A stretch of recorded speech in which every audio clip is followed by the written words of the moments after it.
Dahil sa pananalasa ng Bagyong Tino, kanselado ang ilang biyahe sa Pantalan at Paliparan.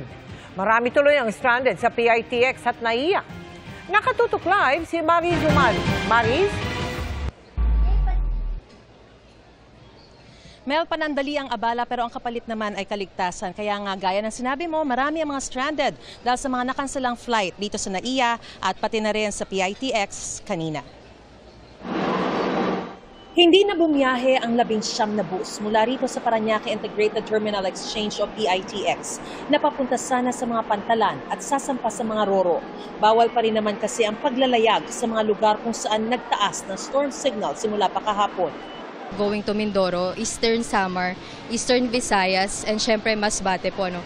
Right now po, naghihintay rin din tayo ng abiso naman coming from Philippine Ports Authority para po kung if na-lift na po yung ban ng travel ng sea, doon po tayo magkakaroon ng resumption of trips. Tinext na ang mga pasaherong may advance booking kaugnay niyan.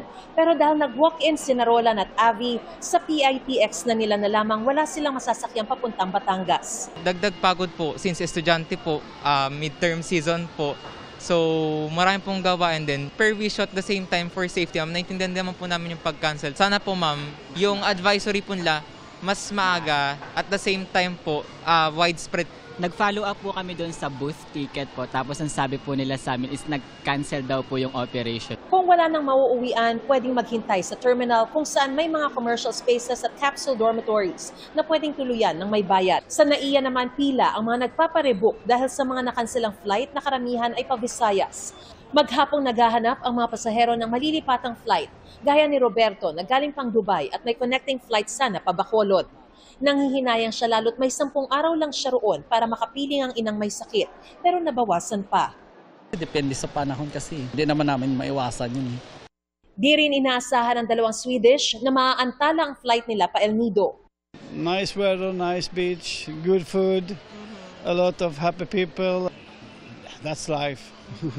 Everything can happen. I think it's good because I never been on an island with a typhoon, so I don't know exactly what it is. Bukas na lang din tutuloy ang anak ni Suzette na si Jonel Pacapiz. Birthday na sa 7, so gusto niya umuwi talaga sa 7, doon na siya. Abala, malaki pero okay lang. For safety ba? Baha, malakas ang hangin.